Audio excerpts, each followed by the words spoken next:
आप सभी को संगम संग्राम एजुकेशन चैनल पर स्वागत है। तो आज के क्लास में हम लोग क्लास 12 का वेक्टर पढ़ने वाले हैं। तो वेक्टर में आज के क्लास में हम लोग दो सदिशों का सदिश गुणनफल पर विचार करने वाले हैं कि दो सदिशों का सदिश गुणनफल किस तरह से निकलता है। चतुर्भुज में हम लोग समानांतर चतुर्भुज का क्षेत्रफल किस प्रकार से निकालते हैं, उसके बाद त्रिभुज का क्षेत्रफल हम लोग किस तरह से निकालते हैं। तो आज के क्लास में हम लोग दो सदिशों का सदिश गुणनफल पढ़ने वाले हैं, यानी कि वेक्टर और cross product of two vectors. तो चलिए हम लोग क्लास को स्टार्ट करते हैं, बने रहे अंत तक वीडियो में। दो सदिशों का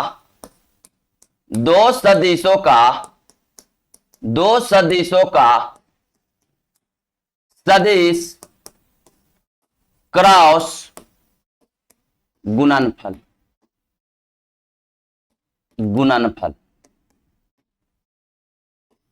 दो सदिशों का सदिश या क्रॉस गुणनफल। तो चलिए हम लोग समझते हैं कि हम लोग दो सदिशों का सदिश गुणनफल किस तरह से निकालने वाले हैं। तो मान लेते हैं कि एक वेक्टर ए है और यहां मान लेते हैं कि एक वेक्टर बी है। तो ये जो है आपका वेक्टर ए है और ये आपका है जो वेक्टर बी है, और इसके बीच का कोण है जो थीटा है, इसका बीच का कोण थीटा है। तो दो सदिशों का सदिश गुणनफल यानी कहता है कि वेक्टर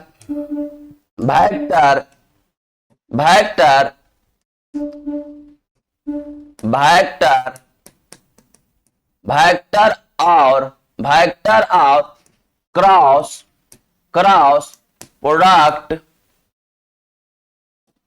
प्रोडक्ट वेक्टर और cross product of two vectors.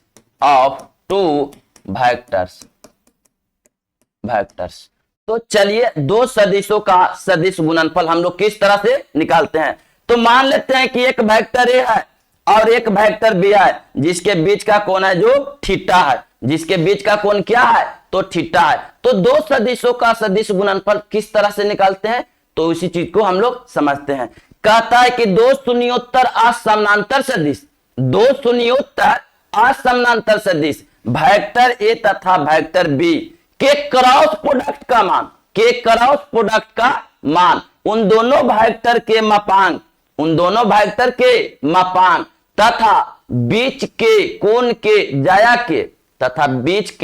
के ज्या यानी बीच के कोण के ज्या तथा उन दोनों वेक्टर पर लंबवत इकाई सदिश के गुणनफल के बराबर होता है।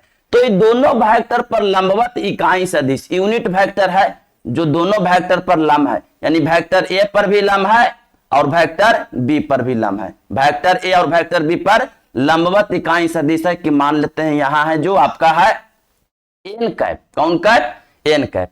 तो यही दो सदिशों का सदिश गुणनफल है। तो कहता है, एक बार फिर से ध्यान दिया जाए कि दो शून्योत्तर असमानांतर सदिश वेक्टर ए तथा वेक्टर बी के क्रॉस प्रोडक्ट का मान उन वेक्टर के मापांक तथा बीच के कोण के ज्या तथा उन दोनों वेक्टर पर लंबवत इकाई सदिश के गुणनफल के बराबर होता है। तो यहां कहता है दो शून्योत्तर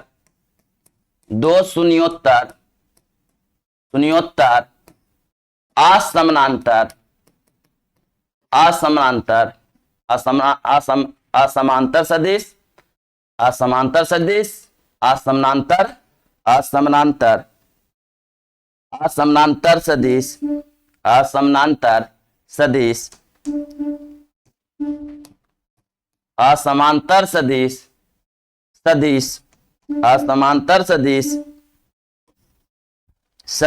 सदिश वेक्टर ए तथा वेक्टर बी के क्रॉस प्रोडक्ट का मान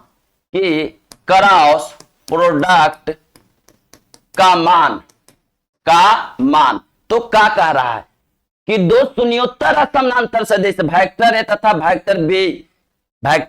वेक्टर बी के क्रॉस प्रोडक्ट का मान उन वेक्टर के मापांक उन वेक्टर के मापांक उन वेक्टर के मापांक बीच के कोण के जाया, बीच के कोण के जाया, बीच के कोण के जाया तथा उन दोनों वेक्टर पर लंबवत इकाई सदिश, तथा उन दोनों वेक्टर पर लंबवत इकाई सदिश के गुणनफल के बराबर होता है। तथा उन दोनों वेक्टर पर लंबवत इकाई सदिश, लंबवत इकाई सदिश, उन दोनों वेक्टर पर लंबवत इकाई सदिश के गुणनफल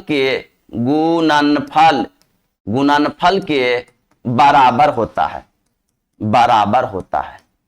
तो सबसे पहले हम लोग समझते हैं कि क्रॉस प्रोडक्ट का मान किस तरह से निकलता है। तो क्रॉस प्रोडक्ट किस तरह से निकलता है, हम लोग डिफिनेशन समझ रहे हैं कि दो गो वेक्टर है, वेक्टर ए है और वेक्टर बी है। दो शून्योत्तर असमानांतर सदिश है, समानांतर भी नहीं होना चाहिए।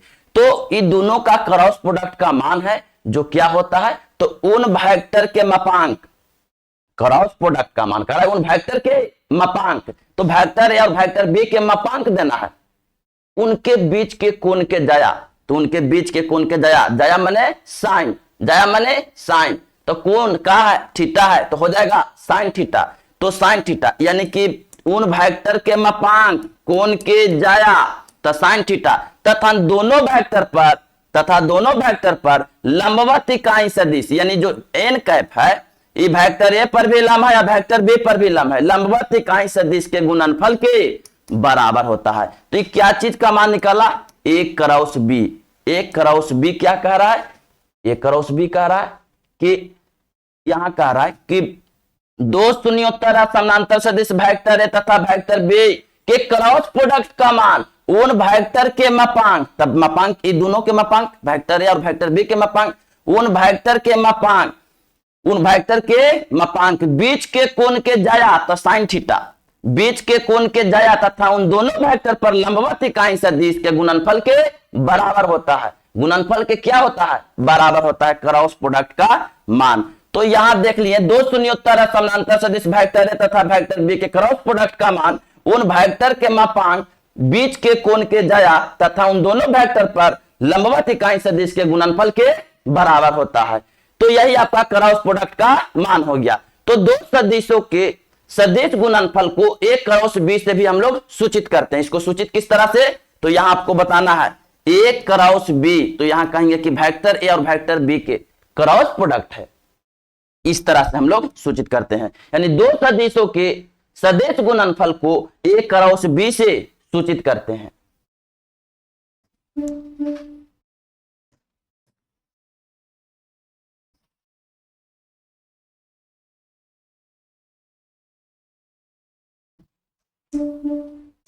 तो यहां कह रहा है कि दो सदिशों के सदिश गुणनफल को ए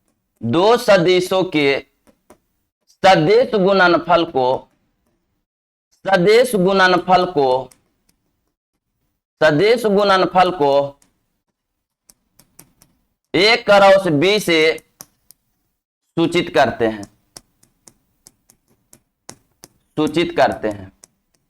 सूचित करते हैं।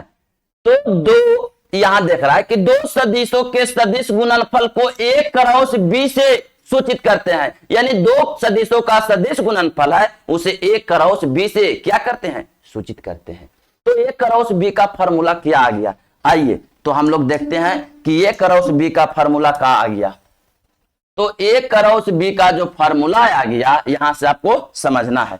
तो ए क्रॉस बी यानी पहला ए क्रॉस बी, तो ए क्रॉस बी क्या कहता है, ए क्रॉस बी क्या कहता है, तो ए क्रॉस बी आपको कह रहा है ए क्रॉस बी कि ए क्रॉस बी क्या कहा, तो यहां डिफिनेशन समझिए क्या कहता है कि दो शून्योत्तर सदिश, यानी कि दो शून्योत्तर सदिश वेक्टर ए और वेक्टर बी असमानांतर भी है, और इसके देख लीजिए इसके क्या है मापांक, इसके मापांक बीच के कोण के जाया तथा इन दोनों पर लंबवत इकाई सदिश के गुणनफल के बराबर होता है। तो यही कह रहा था कि दो शून्योत्तर असमानांतर सदिश वेक्टर ए तथा वेक्टर बी के क्रॉस प्रोडक्ट का मान उन वेक्टर के मापांक तथा बीच के कोण के ज्या और उन दोनों वेक्टर पर लंबवत इकाई सदिश के गुणनफल के बराबर होता है।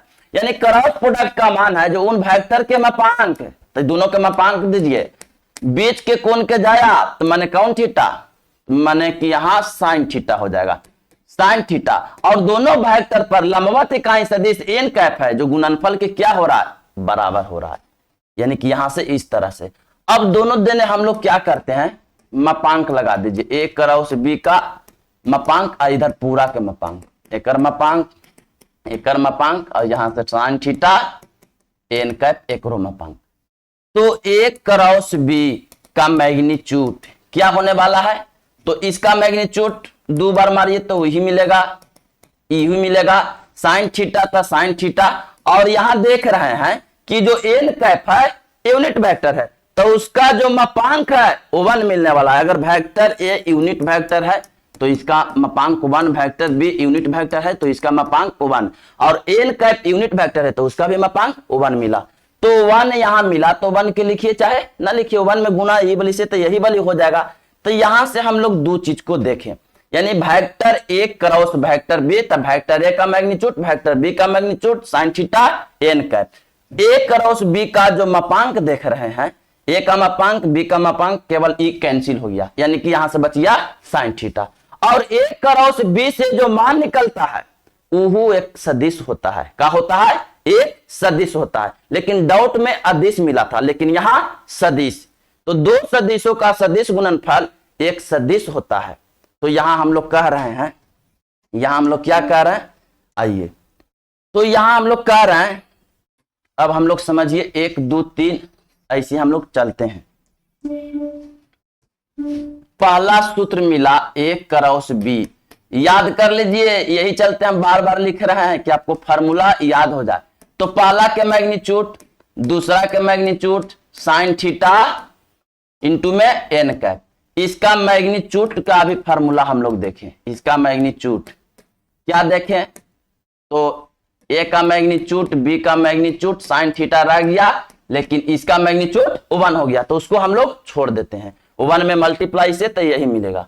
उसके बाद तीसरा आपको क्या मिला, तो तीसरा जो आपको मिला यहां से कि वेक्टर ए क्रॉस बी एक सदिश होता है, इसका जो रिजल्ट मिलेगा, हमेशा कोई भी रिजल्ट मिले तो आपको उस पे वेक्टर लगाना है, यानी कि उसका भी रिजल्ट है जो ए क्रॉस बी का जो रिजल्ट होता है एक सदिश होता है, अदिश नहीं होता है।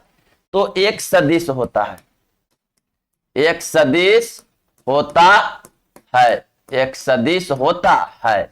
उसके बाद चौथा देख रहे हैं कि वेक्टर ए है जो लंब है, यानी कि एन कैप है जो वेक्टर ए पर भी लंब है, और एन कैप है जो वेक्टर बी पर लंब है, यानी कि वेक्टर देख रहे हैं कि एन कैप है जो लंब है वेक्टर ए पर, एवं एन कैप है जो लंब है वेक्टर बी पर। और एन कैप क्या है, तो वेक्टर ए और वेक्टर बी के तल में लंबवत इकाई सदिश, यहां जहां लिख देंगे कि जहां जो एन कैप है वेक्टर ए तथा वेक्टर बी के तल में लंबवत इकाई सदिश, लंबवत इकाई सदिश, लंबवत इकाई सदिश है, तल में लंबवत इकाई सदिश है। तो एन कैप है जब वेक्टर ए पर भी लंब है और वेक्टर बी पर भी लंब है, तो यही लिख दिए कि एन कैप है जो लंब है वेक्टर ए पर भी और लंब है वेक्टर बी पर भी। 5 नंबर हम लोग क्या देखें, तो 5 नंबर में हम लोग कह सकते हैं, सुनिए अब थोड़ा ध्यान दीजिएगा, ए क्रॉस बी चले, यहां देखिए ए क्रॉस बी चले तो ए का मैग्नीट्यूड बी का magnitude sine theta N cap, क्योंकि देखिए यहां कह रहा था कि ए क्रॉस बी कैसे निकलता है तो समझना है। कहता है कि दो शून्योत्तर असमानांतर सदिश वेक्टर ए तथा वेक्टर बी के क्रॉस प्रोडक्ट का मान उन वेक्टर के मापांक, दोनों के मापांक, उन वेक्टर के मापांक, बीच के कोण के ज्या तथा दोनों पर लंबवत इकाई सदिश के गुणनफल के बराबर होता है। तो दोनों का मैग्नीट्यूड, बीच के कोण के ज्या था साइन थीटा, और दोनों पर लंबवत इकाई सदिश का है एल कैप, तो इसके गुणनफल के बराबर होता है। तो ए क्रॉस बी है तो एन कैप है। जरा ध्यान दीजिएगा, अब हम कुछ बात बताते हैं, उसको समझिए। यदि यहां से आइए, ये आपका वेक्टर ए है और ये आपका वेक्टर बी है, इस पर लंबवत इकाई सदिश क्या है? एन कैप है, और बीच का कौन है? जे थीटा है। तो ए क्रॉस बी है। अगर हम थोड़ा सा इसको इस तरह से बढ़ा रहे हैं, आइए, तो ई आपका है जे माइनस में हो जाएगा एन कैप, देख लीजिए। तो ये हो जाएगा B cross A cross B ताई से, और बी क्रॉस ए तो इधर आ जाएगा एन कैप। मान के चलिए एक सिंपल तरह से, यहां अंगुली देखिए, यहां ये वेक्टर ए है, ये वेक्टर बी है, तो ये दोनों पर लंबवत इकाई सदिश कौन है? एन कैप ही है। मान के चलिए कि वेक्टर क्या है, देखिए इसे, यहां देखिए, ये वेक्टर ए है, ये वेक्टर बी है, इस पर लंबवत इकाई सदिश एन है, एन कैप है। तो यहां इसको मोड़िए, देखिए यहां मोड़ दिए, तो देख लीजिए ये क्या था? वेक्टर ए था, ये वेक्टर बी, यानी सबसे बड़ा जो बिचला है वो वेक्टर ए है, और ये वाली वेक्टर बी है, इस पर है एन कैप। यही लंब है, लंब सदिश यही है, लंबवत इकाई सदिश एन कैप यही है। तो यहाँ है ए, देखिए ये वाली ए है, ये वाली ए है, और ये बी है, और एक पर एन कैप है। इसको मोड़ रहे हैं तो देख लीजिए आ गया, देखिए ई का है, ये बी है, देख लीजिए ए है, ये छोटका है जो बी है, तो छोटका बी है और यहाँ ए है, तब बी क्रॉस ए, तब देखिए एन आ गया ना इधर, एन आ गया ना इधर, देख लीजिए एन, तो एन आ गया, वो आपका निगेटिव लग गया। तो निगेटिव लग गया तो बी क्रॉस ए हम लोग कैसे निकालेंगे? तो बी क्रॉस ए, तब बी का मैग्नीट्यूड, ए का मैग्नीट्यूड साइन थीटा, इंटू में आपका, इंटू में माइनस में एन का, तो बस यही चीज बी क्रॉस ए। तो इसको आप कुछ नहीं, इसको माइनस को आप -1 भी लिख सकते हैं, कोई दिक्कत ना है। ए क्रॉस यानी कि यहां बी क्रॉस ए, तो ए का मैग्नीट्यूड आगे कर दिए, बी का मैग्नीट्यूड साइन थीटा, और गुना में एन कैप, हम गुना में -1 लिख सकते हैं। और इसके जगह पर हम लोग बी क्रॉस ए बराबर, इसके स्थान पर हम लोग लिख सकते हैं ए क्रॉस बी, ए क्रॉस बी, तो आपका माइनस आगे आ गया, या ए क्रॉस बी, इसमें गुना करना है -1 से, तो -1 आगे आ गया, तो यानी कि माइनस में हो गया। तो यहां से माइनस ए क्रॉस बी, तो यहां से बी क्रॉस ए को ए क्रॉस बी, या माइनस को हम इधर भी भेज सकते हैं, तो ए क्रॉस बी को माइनस में लिख सकते हैं बी क्रॉस ए। यानी कि आपको कुछ नहीं करना है, यहां से आपका जो एक सूत्र बन गया वो आपका माइनस में आ गया।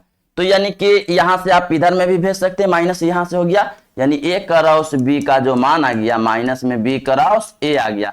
लेकिन हम लोग पढ़े थे कि vector a dot vector B को vector b dot vector a लिख सकते थे, यही क्रम विनिमय नियम था। लेकिन यहाँ क्रम विनिमय नियम को पालन नहीं कर रहा है, तो यहाँ लिखेंगे कि वेक्टर ए क्रॉस वेक्टर बी को हम लोग माइनस में लिखेंगे vector B cross vector A. यहां तक, तो यहां तक समझ में आया होगा, आशा करते हैं कि आप लोग समझ रहे होंगे।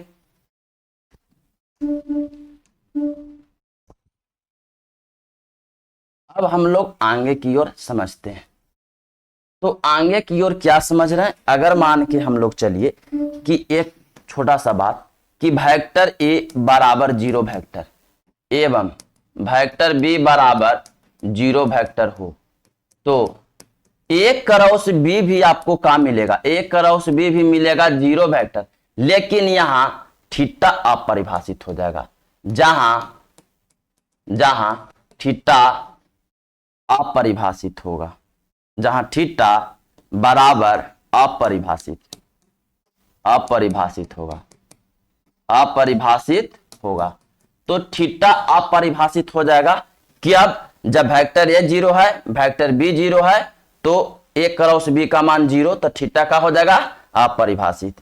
यदि 7 नंबर में देखल जाए तो ए क्रॉस बी का मान है जो 0 वेक्टर है, ए क्रॉस बी का मान 0 वेक्टर है, तो 0 कब होगा? तो समझ लीजिए, या हम लोग थीटा के जगह 0 ले लीजिए, थीटा बराबर 0 डिग्री या 180 डिग्री ले लीजिए। तो ए क्रॉस बी का सूत्र क्या होता है, ए का मैग्नीट्यूड इंटू बी का magnitude sine theta N cap. तो साइन थीटा 0, तो 0 के मान भी 0 और 180 के मान भी 0, तो मल्टीप्लाई में क्या हो जाएगा 0, यानी कि ए क्रॉस बी आपको 0 आ जाएगा। तो ए क्रॉस बी आपको क्या मिल जाएगा, यानी कि ए क्रॉस बी बराबर आपको क्या हो जाएगा 0 वेक्टर, यानी कि थीटा का मान 0 या 180, तो ए क्रॉस बी का मान 0। लेकिन जब 0 है 180 है एक ही रेखा पर है, जब थीटा का वैल्यू 0 डिग्री है और 180 डिग्री है यानी कि एक ही रेखा पर है, एक ही रेखा पर तो समानांतर है। दो या दो से अधिक सदिश एक ही रेखा पर स्थित हो तो समानांतर सदिश कहलाते हैं। यही ना का नाम है समानांतर सदिश का, यही ना कहना है समानांतर सदिश का कि दो या दो से अधिक सदिश एक ही रेखा पर स्थित हो तो दोनों सदिश समानांतर होते हैं। तो यहां हम लोग क्या कह सकते हैं कि यदि ए 0 दे ले रहे, ई 0 दे ले रहे, यानी कि वेक्टर ए क्रॉस वेक्टर बी आपका 0 वेक्टर हो, आपका कौन वेक्टर है 0 वेक्टर, तो हम लोग कह सकते हैं तो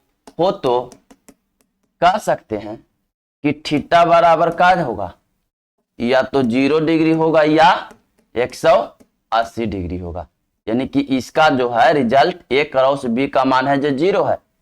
या हम लोग देखिए यहां जो है इस समानांतर है, लेकिन हम लोग पढ़े थे कि दो गो सदिश जो था वेक्टर ए और वेक्टर बी शून्योत्तर और समानांतर सदिश था, और यहां देख रहे हैं कि क्या है 0 डिग्री या 180 डिग्री। तो यहां मान के चले कि वेक्टर ए या तो 0 वेक्टर होगा, वेक्टर ए या तो 0 वेक्टर होगा, लेकिन वहां भी 0 वेक्टर नहीं पढ़े थे, लेकिन वेक्टर बी 0 वेक्टर होगा, दोनों में से कोई एगो 0 तो 0 आ रहा है, लेकिन यहां भी नहीं। तो यहां क्रॉस प्रोडक्ट का मान है जो क्या है 0 वेक्टर, यानी क्रॉस प्रोडक्ट का मान 0 वेक्टर आ सकता है। अब हम लोग चलते हैं आगे 7 की ओर। ये आपका 6 था और यहां आपको देख रहे हैं कि ये आपको क्या है, यहां आपको 7 हो गया, ये आपका 8 था। तो 9 में हम लोग कुछ सूत्र को बारे में हम लोग चर्चा करते हैं 9 के बारे में। तो 9 के बारे में हम लोग चर्चा करते हैं। 9 समझिए क्या कहता है। तो 9 के बारे में यदि ए क्रॉस बी बराबर सूत्र क्या होता है, ए का मैग्नीट्यूड बी का magnitude sine theta N cap है। तो यहां मान के चलिए कि यहां जब इसका हम लोग देखते हैं कि मैग्नीट्यूड देखें इसका, तो एन कैप हट जाता था, एन कैप क्या होता था हट जाता था, ये आपका नहीं रहता था, इसका सूत्र था एन कैप हट जाता था।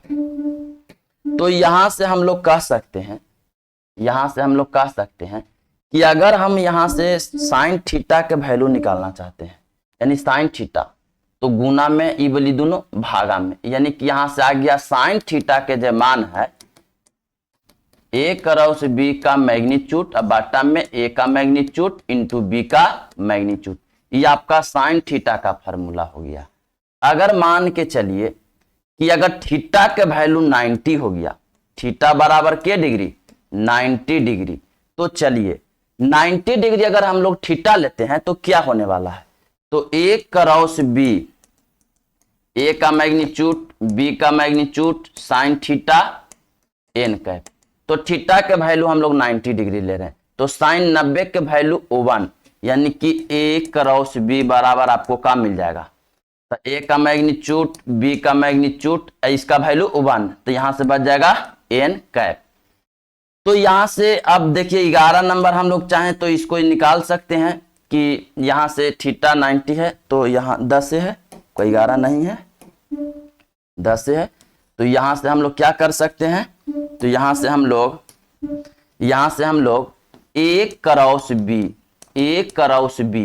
तो एन कैप, तो एन कैप है, तो यहां से मिला ए के मैग्नीट्यूड बी का मैग्नीट्यूड। अच्छा इधर हम लोग मान लिया जाए कि ऐसे कर दें, यानी कि मैग्नीट्यूड तो इस पर भी, तो इसका मैग्नीट्यूड यही, इसका मैग्नीट्यूड यही, यानी कि एन कैप इधर भी मैग्नीट्यूड अगर हम कर देते हैं, देख लीजिए इधर अगर हम मैग्नीट्यूड लगा दें, इधर भी लगा दें, तो इसका मैग्नीट्यूड ए और इसका भी B, N cap unit vector तो 1, यानी कि ए क्रॉस बी का जो मैग्नीट्यूड हो जाएगा आपको वेक्टर ए का मैग्नीट्यूड ए और वेक्टर बी का मैग्नीट्यूड बी, यानी ए क्रॉस बी का मान का मिल जाएगा ए बी। कब मिलेगा? जब थीटा 90 डिग्री हो, थीटा का हो 90 डिग्री हो। यदि हम वेक्टर ए और वेक्टर ए यूनिट वेक्टर लें तो क्या रिजल्ट मिलने वाला है? 10 नंबर। हो गया आपका 11। देखिए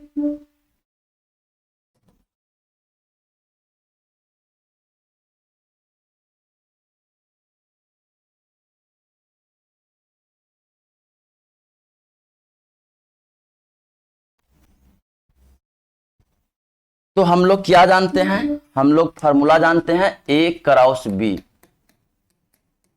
इसका पहला का मैग्नीट्यूड, दूसरा का मैग्नीट्यूड साइन थीटा, और यहां से हम लोग N cap, sine theta into में एन कैप।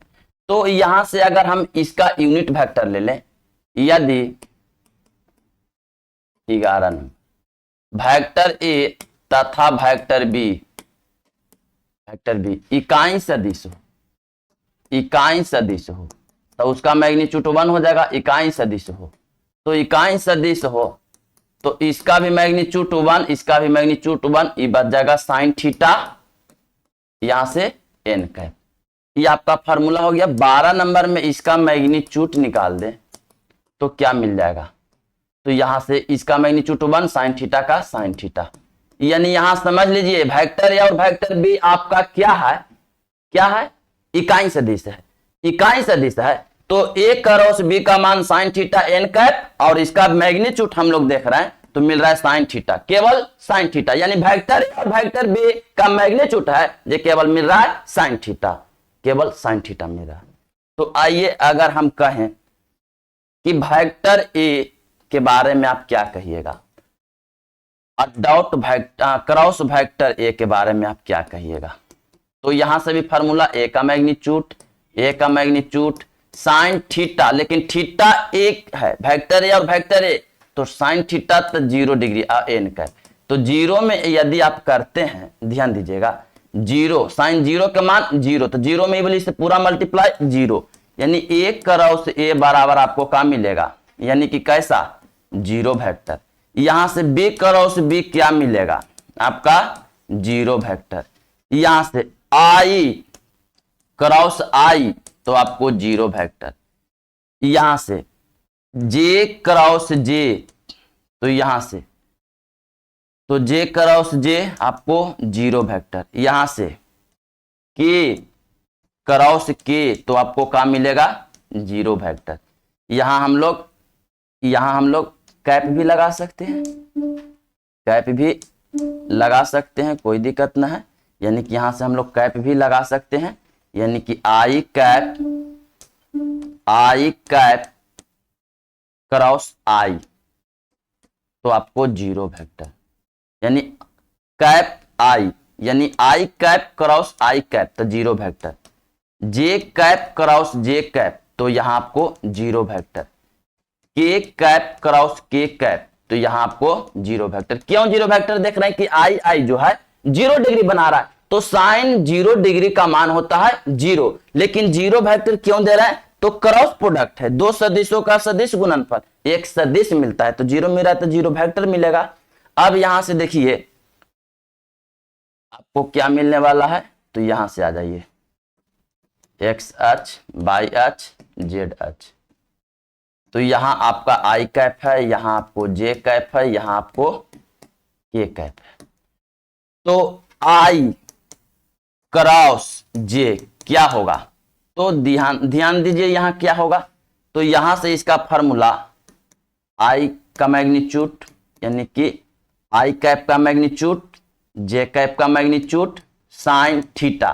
तो ई आई जे के साथ ही जो के है यही है यूनिट वेक्टर, लेकिन यहां जो देख रहे हैं 90 डिग्री है, के है जो आई पर भी और जे पर भी 90 डिग्री है तो साइन 90 डिग्री। और यहां देख रहे हैं कि यूनिट वेक्टर कौन है? तो यही ना के है, तो यहां के कैप करेंगे। साइन 90 का वैल्यू 1, और जब देख रहे हैं यूनिट वेक्टर तो इसका मैग्नीट्यूड 1 आ जाएगा। और यहां देख रहे हैं कि साइन 90 की वैल्यू 1, तो यहां क्या मिलेगा? के, यानी कि आई जे किए तो के मिला। तो यहां से आप समझना है, यहां से इस तरह से ये आपका आई है, ये आपका जे है और ये आपका के है। तो यहां आई में जे से करेंगे, आई में जे, आई क्रॉस जे, तो आपको के मिला। जे में आई, जे में के से, तो जे में आप करिएगा, तो जे में आप के से करिएगा, तो जे में आप के से करिएगा तो आपको आई मिलेगा। जे में आप के से करिएगा तो क्या मिलेगा? आई मिलेगा। यानी कि जे में के से, तो आपको जे में के से तो आई मिलेगा, आई मिला। और यहां के में आई से करिएगा तो जे मिला, के में आई से तो जे, तो के में आई से, के में आई से तो आपको जे मिलेगा, जे मिलेगा। अगर हम उल्टा चलेंगे, आई में जे तक के चलें, लेकिन जब जे में के, जे में आई चलेंगे तो आपका माइनस के मिलेगा। जैसे हम लोग देखे थे कि वेक्टर ए क्रॉस बी चले थे, तो उसी को अगर बी में बी क्रॉस ए चले थे तो माइनस में मिला था। तो उसी तरह से उल्टा चलेगा तो आपको निगेटिव मिलेगा। यानी कि जे में आई तो आपका माइनस के मिला। यहां के में जे चलिएगा, के में जे, के में जे, तो यहां आपको माइनस के आई, और आई में के चलिएगा तो आपको क्या मिलेगा? माइनस के जे मिला। तो यहां से याद रखना है, आई क्रॉस जे तक के, जे क्रॉस के त आई, के क्रॉस आई त जे। यहां से आपको धरना है। देखिए यहां देख रहे हैं कि घड़ी के विपरीत दिशा, यानी कि एंटी क्लॉकवाइज डायरेक्शन। आई में जे, घड़ी के विपरीत दिशा कैसे चलिए? आई में जे त के, जे में के त आई, के में आई त जे, ऐसे रखना है। और घड़ी के दिशा में, तो घड़ी के दिशा में जैसे जे में आई चले हैं, तो देखिए जे में आई चले हैं, तो जे में आई है, जे में आई है तो माइनस के, जे में आई है, आई में के है तो माइनस जे। देखिए आई में के है तो माइनस जे, के में जे है तो के में जे है तो माइनस आई है। तो इस तरह से इसको आप याद रखिएगा। तो चलिए आगे बढ़ते हैं।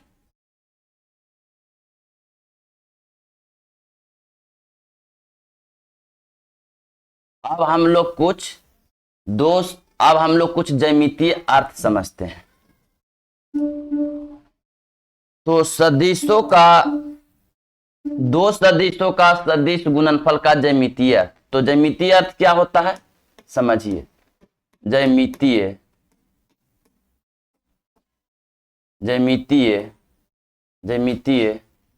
अर्थ, ज्यामितीय अर्थ क्या होता है? अर्थ, तो मान लेते हैं कि एक वेक्टर ई ए है, और एक वेक्टर है जो आपका क्या है? बी है, और इस पर लंबवत इकाई सदिश है जो एन कैप है। तो एन कैप है तो कोई दिक्कत ना है, एन कैप है। तो यहां से हम लोग क्या करते हैं? यहां से हम लोग कुछ कर रहे हैं, तो यहां से हम लोग कुछ करते हैं। तो देखिए क्या करते हैं। तो मान लिया जाए कि यहां है जो ओ है, यहां है जो ए है, और एक समानांतर चतुर्भुज बनाते हैं, एक समानांतर चतुर्भुज बनाते हैं। एकरा नाम दे देते हैं एम, और एकरा नाम दे देते हैं एन, और यहां से एक लंब दे देते हैं, या इस पे तो लंब दे देते हैं, तो इसका नाम दे देते हैं हम लोग एस। और यहाँ ये दोनों वेक्टर ए और वेक्टर बी का बीच का कोण क्या है? थीटा है। वेक्टर ए और वेक्टर बी के बीच का कोण क्या है? थीटा है। तो यहाँ 90 डिग्री लंब दे दिए। तो मान लेते हैं कि वेक्टर ए और वेक्टर बी के बीच का कोण है जो थीटा है। वेक्टर ए और वेक्टर बी के बीच का कोण थीटा है। माना कि वेक्टर ए तथा वेक्टर बी के बीच का कोण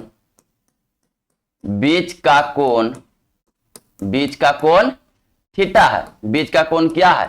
थीटा है। तो वेक्टर ए और वेक्टर बी के बीच का कोण थीटा है। तो ये त्रिभुज में देखिए लगाइए साइन थीटा, तो ये लंब है, ये आपका कर्ण है। तो आ जाइए, तो यहां से आप लगाइए कौन थीटा? Sign theta. तो थीटा के सामने एन एस लंब है, एन एस लंब है, लेकिन 90 के सामने ओ एन, तो ओ एन आपका क्या है? कर्ण है। तो साइन थीटा, एन एस रहने दीजिए, एन एस, ओ एन को हम लोग, ओ एन को वेक्टर बी का मैग्नीट्यूड भी हम लोग कह रहे हैं, बटा में कुछ ना 1 एन एस का वैल्यू आ गया साइन थीटा इंटू में बी वेक्टर बी का मैग्नीट्यूड। तो एन एस का वैल्यू आ गया sine theta into vector B का मैग्नीट्यूड।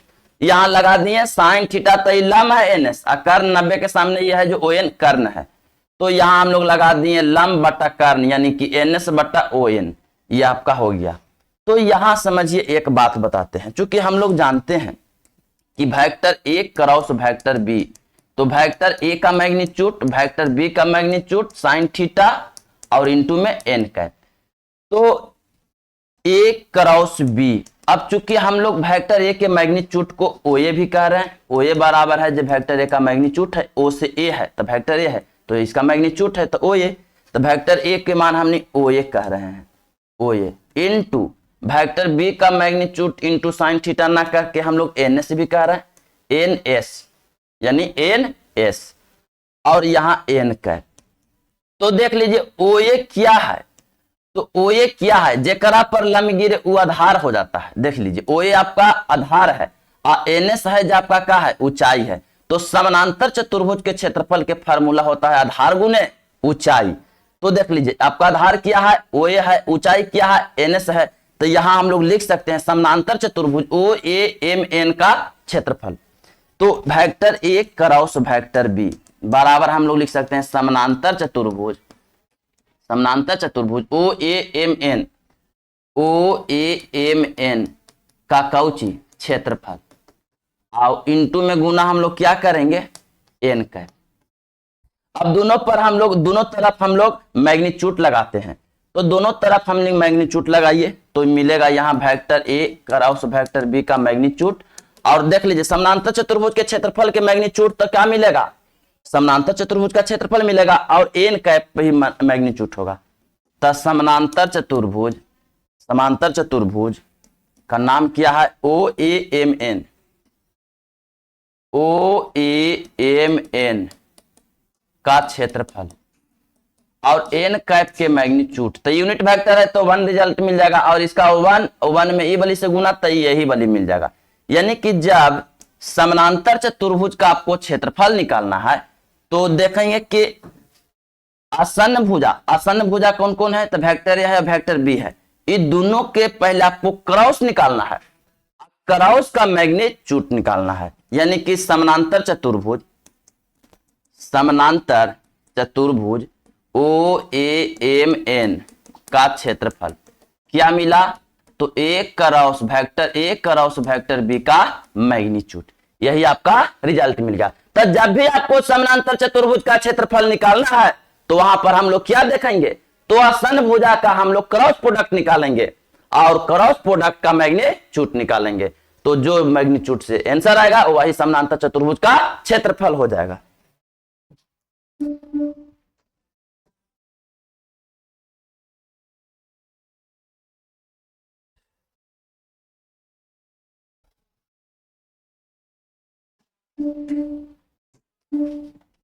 एक त्रिभुज हम लोग बना रहे हैं, नाम दे देते हैं ए बी सी।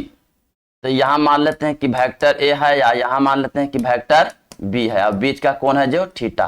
तो मान लेते हैं माना कि ए बी सी एक त्रिभुज है जिसमें बी ए बराबर वेक्टर बी और बी सी बराबर वेक्टर ए तथा बीच का कोण है जो थीटा है। माना कि त्रिभुज ए बी सी, माना कि ए बी सी एक त्रिभुज है, माना कि ए बी सी एक क्या है त्रिभुज है, माना कि ए बी सी एक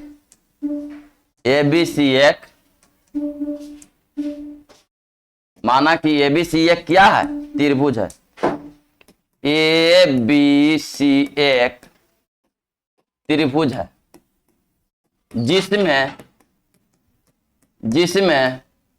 जिसमें वेक्टर बी ए बराबर वेक्टर बी है, उसके बाद वेक्टर बी सी बराबर जो है बी सी बराबर वेक्टर ए तथा वेक्टर ए तथा वेक्टर बी के बीच का कोण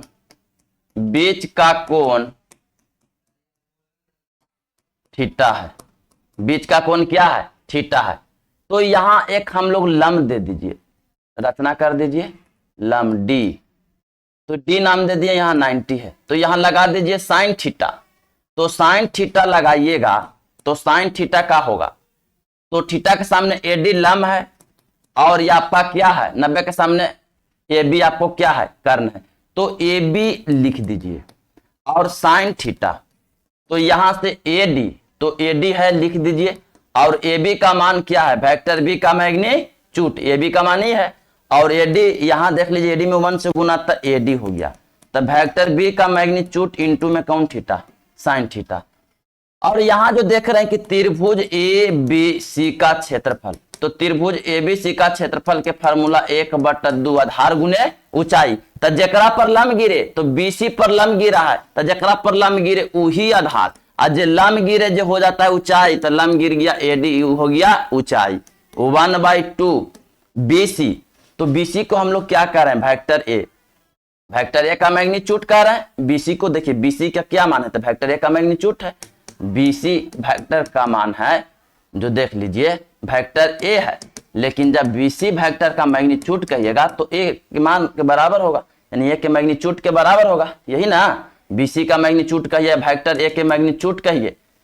तो यहां हमने क्या देख रहे हैं कि देखिए बीसी वेक्टर है जो वेक्टर ए है, बीसी वेक्टर है जो वेक्टर ए है, या बीसी वेक्टर कहिए या ए वेक्टर कहिए, और बीसी का जो वैल्यू होगा यहां से यहां तक, बीसी का जो वैल्यू होगा, चूंकि यहां से हम लोग कह सकते हैं कि जो बीसी का वैल्यू होगा, यहां से बीसी का जो वैल्यू होगा वेक्टर ए के मैग्नीट्यूड का बराबर होगा, यानी कि बीसी का जो मान होगा यानी वेक्टर ए के मैग्नीट्यूड के बराबर, तो बीसी को लिखें वेक्टर ए का मैग्नीट्यूड और इनटू एडी का मान यहां से लिखेंगे बी का मैग्नीट्यूड और यहां से साइन थीटा। अब चूंकि हम लोग पढ़े हैं कि वेक्टर ए क्रॉस वेक्टर बी का मैग्नीट्यूड के फार्मूला होता है वेक्टर ए का मैग्नीट्यूड वेक्टर बी का मैग्नीट्यूड साइन थीटा, यहां से एन कैप कैंसिल होता था क्योंकि मैग्नीट्यूड यहां हो गया था और उधर भी मैग्नीट्यूड, तो उसका मैग्नीट्यूड 1 क्योंकि यूनिट वेक्टर था, तो यहां से लिखेंगे 1/2 इंटू में लिख सकते हैं इसका फार्मूला, तो इसका फार्मूला यहां से लिखने वाले हैं, इसके स्थान पर ई वाली लिखेंगे, तो यहां से लिखेंगे कि वेक्टर ए क्रॉस वेक्टर बी का मैग्नीट्यूड, यही आपका त्रिभुज एबीसी का क्षेत्रफल आ गया। तो आज का क्लास इतना ही, और वीडियो पसंद आया हो तो लाइक शेयर सब्सक्राइब करना न भूलें।